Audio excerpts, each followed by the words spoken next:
Good morning, bosses. Good morning, Royal Class. What's up, mga Marinas? This is the Princess of the Universe, Maui Spencer. Welcome sa ating YouTube premiere video. Okay, sasya na kayo, hindi tayo nakapag-live kasi masama pa rin yung pakiramdam. Halata naman yata sa boses ko. Pasensya na po kayo talagang, alam niyo naman, no? Medyo hindi maganda yung condition ng hangin sa amin and sumama yung aking pakiramdam. But still nga po, kahit hindi tayo nakapag-live, mag-record tayo ng video. Pagpasensyahan nyo na yung boses ko kasi, nagtitake lang po ako ng medicine para gumanda yung pakiramdam ko. And at least may boses na ngayon kahapon or kanina, kaya hindi ako nakapag-live ay dahil nga po wala talaga akong boses. And dahil may boses na kung saan ay puhunan natin sa pag-vlog, push na natin, pilitin ang katawang lupa. Hindi ko mapigilang hindi mag-react kasi nga po may mga panibago ng updates na laglagan na talaga, bookingan na, bulgara na ito. No holds barred na. Kung nung mga nakaraang araw ay painom sakit ng tubig. Rick Carey. Sandali lang po.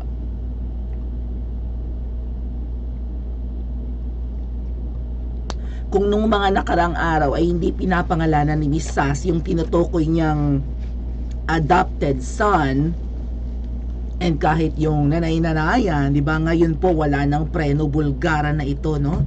Name drop kung name drop, names na talaga kung name.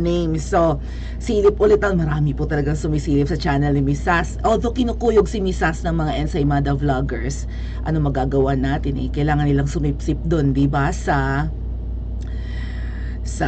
administrasyon kasi 31 million baga naman ang boto pa lang yun mga ate at kuya kung totoo yung 31 million. And imagine niyo kung hindi totoo yung 31 million, no? Yung kay VP Sara for sure totoo yung 32 million. Pero kung yung boto ni Popshi, kahit na nanalo siya, pag-uusapan natin sa mga susunod na vlogs, kung hindi totoo yung 31 million at kahit sabihin pa na nanalo si PBBM against Lenny, for sure mga boto ni PBBM mga 17 million to 20 million lang yan. Ang layo ng agwat kumpara kay VP Sara, diba? So pangita na si VP Sara talaga yung mahal ng taong bayan at gustong mamuno nga lang at mas pinili niya maging vice president. But we will talk about that sa isang separate maybe na live or recorded video. We'll see kapag okay na yung pakiramdam ko. In the meantime, syempre, pag-usapan natin itong pagkuyog kay Miss Sass at pagbubulgar na rin ni Miss Sass kung sino ang totoo niyang kaaway. Wala na pong preno-preno, it's thinking Pinoy. And of course, as expected, ang mga Ensaymada vloggers na parang mga trolls na ngayon, hindi lang po si Popshi ang kanilang sinusuportahan dahil nga sa pagiging, syempre 31 million nga po ang naging botante, di ba? And syempre marami pa rin mga fans yan kahit hindi voters. Ay ganun din po na ang mga Ensaymada vloggers ay siguradong kay Thinking Pinoy magsaside. Wala na po talagang preno-preno. Pinangalanan na ni Miss Sass si Thinking Pinoy as anak-anakan ng katabing babae. At silipin din natin mamaya yung channel ni Thinking Pinoy or ni Taning kung tawagin ni Miss Marlica kung meron ba siyang reaction sa mga pasabog ni Miss Sass. Dito po nagsimula yan mga ate at kuya. Alam niyo naman magaling mga kalang yung Principesa. Shinare ni Miss Sass itong parang quote card ni Thinking Pinoy nung panahon ng pandemic. Ayan, PPE ni TP. TP is Thinking Pinoy, right? Quote card niya to, shinare ni Miss Sass. And the Philippine-Chinese community for Davao is life here, blah blah blah. So nag-donate sila ng PPE. Tingnan nyo ang isang content creator nakakapag-donate ng PPE, personal protective equipment, kompleto po ito. Ito yata yung sinusuot ng mga nurses and doctors na full gear, 'di ba? Hospital gown maybe, or hindi lang to hospital gown, kundi yung maybe it's made of plastic. Basta pag nakita nyo yun, may face mask, may face shield, ano ba yan. Tapos meron pang parang shower cap na itsura. Tapos may guantes, kompleto nga PPE. Yung suot ng mga doctors and nurses para hindi sila mahawahan ng mga inaasikaso nilang mga COVID patients. So, nag-donate sila sa Southern Philippine Medical Center, pinakamalaki po yan sa Davao, ng 50,000 pieces of surgical masks and 1,000 pieces of N95 mask. Naku po, talagang may kikita rin sa ano ngayon sa nangyayari sa Batangas, kasi yung volcanic smog, yung iniimit ng bulkan na nakakapulyot ng hangin, ayan na naman, may mga pa-face mask. Alam nyo, ang mga politiko talaga, ang tuwang-tuwa kapag may mga kalamidad, may mga disasters, kasi babango ang pangalan nila sa kanilang mga donasyon, right? Babango ang kanilang pangalan sa mga katulad niyan. Hindi lang pala vlogger ang may mga pautot ng ganito, even yung mga politicians nga po, magbibigay ng mga ayuda, relief goods, at yan, mga pa-face mask, yan na yan. So, PPNTP was brought to you by Thinking Pinoy and the Filipino-Chinese Community. Take note, sino to? China Philippines United. Ayun, may picture nga po ng ating flag at saka ng China. Ano ba yung China Philippines United? Dito po yata papasok yung pangalan ni Michael Ma, na dyan meron pong opisina sa BGC, na kung saan opisina daw din yan ng nanay-nanayan ni Taning. Kasi may mga picture sila. Sinishare ni Miss Maharlika yan. So, 'di ba, kaya nga iniintriga ni Miss Maharlika na si Ma'am Shikels ay tinatawag niyang Lisa Smugs, kasi yung Michael Ma na company yata niya yung China Philippines United Dito nga po sa Pilipinas, kung gusto mo magnegosyo, kung foreigner ka katulad ng Michael Ma, kung siya ay Chinese, mukha naman talagang Chinese pati sa apelyido Kung magnenegosyo ka, kailangan may ka-tie up ka na Pinoy. Yan nga po yung foreign, yung 60%, 'di ba? 60-40 na hatian. Hindi pwedeng magnegosyo ang foreigner dito na kanyang pag-aari niya yung buong kumpanya. Kung may gustong magtayo dito ng pagawaan ng barko or pagawaan ng eroplano na foreigner, dapat meron siyang business partner na Pinoy, at ang Pinoy dapat 60% ang shares. Magandang pakinggan kasi kumbaga lugar natin to, at dapat Pilipino o makinabang, pero hindi po hindi nakakaakit yan sa mga foreigners. Paulit-ulit ko nang sinasabi yan, hindi nakakaakit sa foreigners na kung magdinegosyo sila 40% lang yung kanila, at ang yumayaman syempre lalong yumayaman yung mga mayayaman sa Pilipinas. Sino ba naman ang kayang maging business partner ng mga foreigners? Yung mayayaman lang din. Kaya nga po hindi binabago yan at hindi inaalis yan sa ating konstitusyon or sa ating batas, kung hindi man sasalig ang batas. So, paanong si Sinking Sinoy ay connected sa China Philippines United? Paano nakapagbigay ng PPE ang negosyo, I think, ni Michael Ma, yung China Philippines nga, and mukhang business partner nga si Ma'am Shikels?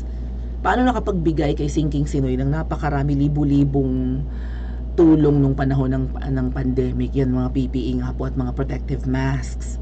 So, syempre, nanay-nanayan nga daw niya, sabi ni Miss Sas. So, baka, di ba yun? Kung todo tulong si Tolonges noon or si Sinking Sinoy nung panahon ng pandemic habang nagtatago sa Cordillera, na nagla-live siya noon, naka-puffer coat pa na, di ba, na itim. So lamig na lamig doon sa Cordillera Province.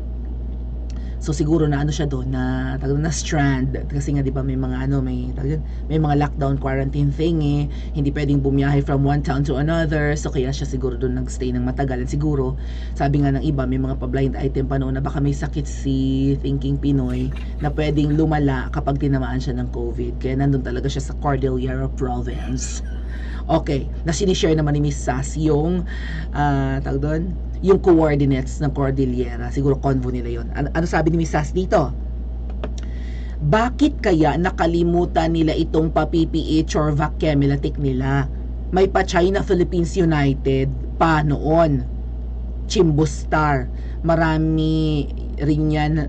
Han Chemelatic, darling. Halos linggo-linggo pa naman yung pa-PPE China Philippines United, tapos ngayon kaaway na Chemelatic. Kaaway na. Oo nga, kakampi ng Pilipinas, pero kung kaaway na, edi baka totoo yung mga allegations ng smuggling business na yan ni Michael Ma, no? So, bakit connected si Taning dyan? Senior ni Miss Sas itong post. Sabi ko, ay, ito na yung sign na talagang ang tinutukoy ni Miss Sas na naninira sa kanya ngayon, yung adopted son, ay, ayun, yung nakayakap sa mother. Okay, hindi pa natapos si Miss Sas dyan, mga ate at kuya, bulgaran na. Hindi lang po sa pagsishare ng quote card ni Taning noon na kung todo tulong kunwari, di ba? Pero syempre, saan galing yung itinulong? At paano niya na-produce yung mga itinulong? Ano ang connect niya? So kung siya ay ampo ni Ma'am Shikels, ano ang connect ni Ma'am Shikels doon sa dito? Company ba yan ni Ma'am Shikels? Ma'am Shikels, pakisagot. Ang tahimik nyo ngayon sa mga pasabog ni Sas. Pinabubura nyo lang sa FB yung mga post niya. Eto pa po ang isa. Pinangalanan ng mga ate at kuya, Sinking Sinoy. Buong buo, lumalagot to, parang ubo. Can you confirm na you told Bettina? Sino si Bettina? Your body in London that Ma'am Shikels? Kung ako sa'yo, Miss Sas, total tinag mo Sinking Sinoy dito, dapat tinag mo na rin dapat si Ma'am Shikels. Para mabasa ni Ma'am Shikels, malay natin, di ba? Aba, Ma'am Shikels, pakawalan mo na yung alaga mo, traidor pala yan, no?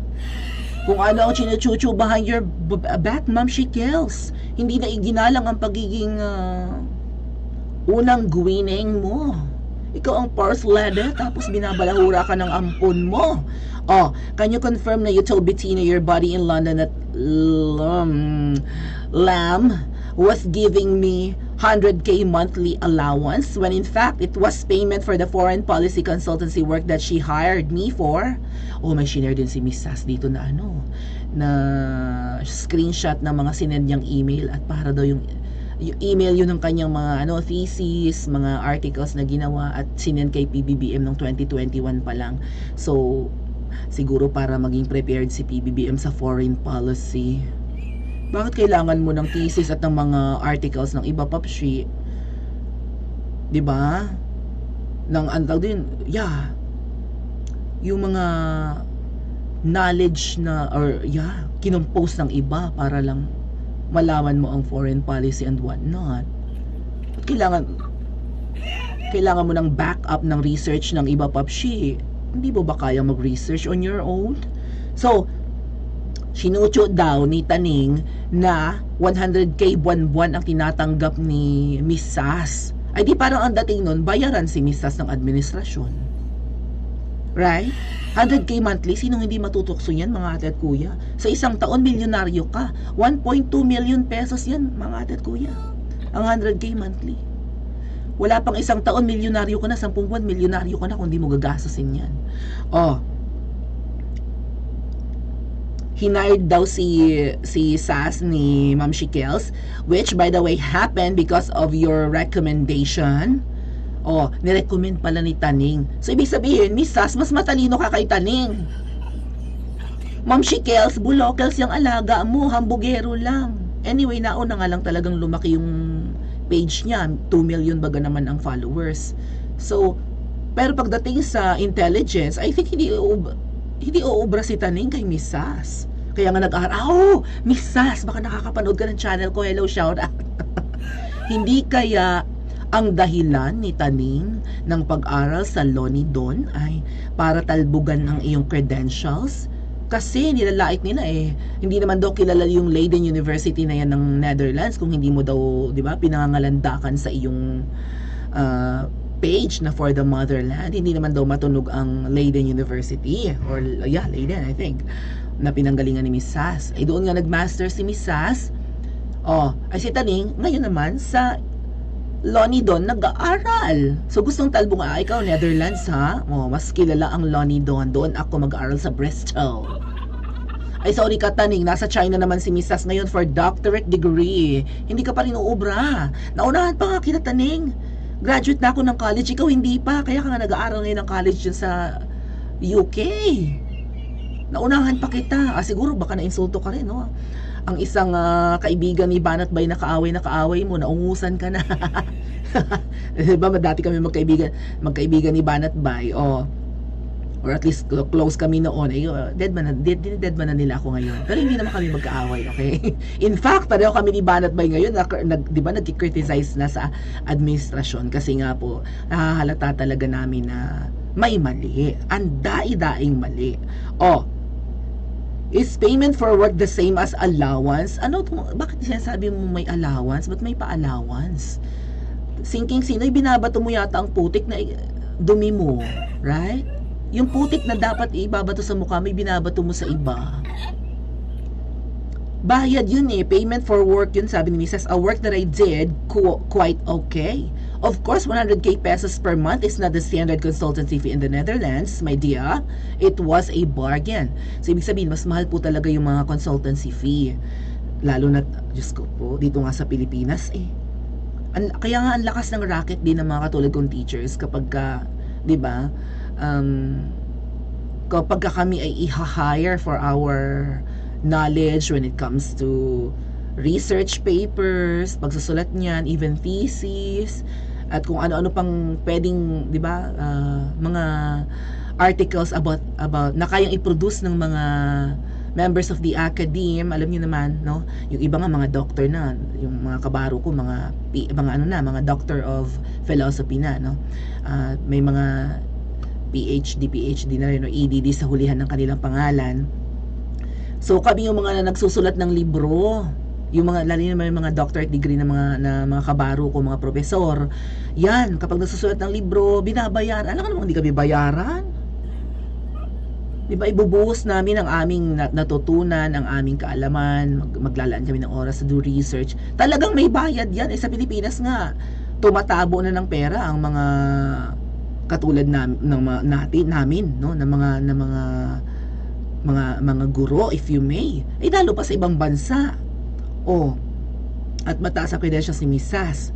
Pinangalanan ka na Taning. At binulgar din ikaw, Ma'am Shi, dito. 100k, bumabayad ka ng 100k. For consultancy fee. Para kanino, abogada ang First Lady, bakit kailangan mo ang service ni Mrs.? Ibig sabihin, expert si Mrs. sa kung ano man ang binabayaran na trabaho niya. And I think that's foreign policy. Kung 2021 ng June binayaran si Mrs. kasi 2022 yung elections May. So 11 months bago ang election, di ba? So 11 months bago ang 11 months July, August, September, October, November. Yung filing of candidacy October 2021. So 4 months bago yung filing of candidacy, nagre-ready na si Ma'am Shikels para sa jowa niya. Ganun ba yun? Para maintindihan ni PBBM. May sinare kasi si Mrs. na article, may pag-usapan natin sa susunod nating live. Yung mga mga PDF copies ng kanyang research, sinend. At sa tingin ko, sinend yan kay Ma'am Shi. Nag-effort si Isa siguro maggawa ng mga panibagong articles or research papers, and then syempre dapat i-tailor fit yun sa pangangailangan ni PBBM. Kasi diba 4 months bago yung filing of candidacy, may senior si Mrs. June yung yung consultation sa kanya. So nire-ready na si PBBM sa dapat niyang ipambato if ever na magkaroon ng mga presidential debate. Kaya naiintindihan na ni Papshi ang, 'di ba, ang foreign policy na kung saan ang chief architect niya ay Pangulo ng Pilipinas. Syempre bago sumabak si PBBM sa pwedeng maging trabaho niya, kung sakaling manalo siya noong nakaraang election at nanalo naman, dapat alam niya ang kanyang trabaho. At kailangan yung expertise ni Mrs.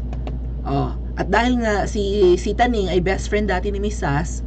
kumbaga nai-introduce si Sas kay Ma'am Shikels. Ma'am Shikels, nag-e-effort ka para i-ready ang iyong jowa-wawa. Nagtagumpay ka nga naman, ang galing-galing ni Ma'am Shikels. Pero mukhang mas magaling si Mrs. Mas magaling in fact pa kay Taning and even kay Ma'am Shikels na abogada. Dapat naiintindihan naman ni Ma'am Shikels to, yung mga foreign policy. Ito yung kwento na binibenta ni TP raw sa mga kaibigan niya. Sino ang mga kaibigan? Kaunti lang naman ang kaibigan niyan. I told you RJ, yan po yung totoong pangalan ni Taning. Si RJ Nieta. RJ po Nieta. Charot. You should have asked me how to execute plausible deniability masterfully. TP ka pa rin naman. Thinking Pinoy ka pa rin naman daw, TP. Di ba kilala si Taning as TP? Wala na, laglagan ng mga ate at kuya. TP ka pa rin naman, yun nga lang, chismosong Pinoy. Aroy, thinking Pinoy, tinawag kang chismosong Pinoy. Kasi kung ano-ano ang chinichika mo, Ma'am Shi, ano ang dapat mong gawin sa ampun mo? Ma'am Shi, kung tutusin, dapat mag-side ka kay Mrs. Ayan, all out na binuking na at inamin naman ni Mrs. na may professional fee siya, 100k nga monthly. Hanggang sa siguro matapos na yung kailangan nyo sa kanya, baka tumakbo yan ng mga 4 months or 6 months, pero hindi naman yan tumagal ng 1 year. Kasi kung June 2021 na simulang i-consult si Ms. Sas for foreign policy, alam nga naman hindi na matutunan ni PBBM yun within 3 to 4 months. Babasahin lang naman niya yun at magtanong-tanong na lang, anong ibig sabihin ng mga paragraph na ito sa sinulat mo, Ms. Sas? Ganun lang naman yun, di ba? And paghahanda lang yun sa election para si Papshi talagang articulate sa mga bagay-bagay or sa mga trabaho ng Pangulo, di ba? So Ma'am Shi, kung si Miss Sas, bulgar na tumanggap ng 100K from you, ay talagang kailangan naman yun. Siyempre, hinihingi nyo yung kanyang, di ba, yung galing niya sa kanyang profesyon. Pero itong ampo ninyo, kung ano-ano ang chinuchuchu, Ma'am Shi, chinuchu pa na nagkasakit ka ng, I think, yun ang sinulat ni Miss Sas Chinucho na may nahawahan ka ng kung anumang sakit galing kay Kemelatik. Although hindi ka pinangalanan, ay ang mga tinutukoy ni Miss Sas na ampo na ito na pinangalanan, TP na nga daw, RJ pa, binuo pa, hindi pa, RJ is abbreviation ng dalawang pangalan yan. Pangalan pa naman yan ng Diyos ang pangalan. Itong mga Maria, may mga Mariang Impacta. Itong mga pangalan na pang Ginoo at pang tatay ng Ginoo, damonyo rin. Yung RJ po kasi na yan ay initial yan ng pangalan ni Taning na pangalan actually ng Panginoon. At pangalan ng Ama ng Panginoon sa lupa. Comment nyo sa comment section kung alam nyo nga. Ayan. Kayo lang dalawang Ma'am Shi ang tinutukoy ni Misa sa kanyang mga pa-blind item. Ngayon, pinangalanan na niya si Taning. Na ikaw daw Taning ay kung ano-anong chinuchuchu, nahawahan ng sakit, bibigyan ng pwesto, para bang ang powerful ni Taning, at kung ano-ano pang chinuchuchu patungkol sa iyo, Ma'am Shi, nilalaglag ka ng ampo ninyo. Kung tutuusin, kahit binubulgar ni Misas ang kalokohan nyo, hindi siya matinding panganib sa inyo, Ma'am Shi Kels. Ang matinding panganib yung Taning na yan. Diyan kayo mag-ingot. Mag-ingat. Balita ko, traidor yan. Lahat ng kaibigan niya nawawala. Dating kaibigan mismo ka, nawala. Dating kaibigan ni Atty. Trixie, wala na. Mukhang nagsaulian na ng kandila. Dating kaibigan ni Miss Sas at kung sino-sino pa, nagsaulian na. Well, ang pwede lang, ano kaya ang pwedeng magpatahimik sa bunganga ni Taning para hindi niya ilaglag si Ma'am Shi Kels sa balang araw? Bang bang kaya? I-comment nyo na lang sa comment section at mag-like and subscribe din po kayo.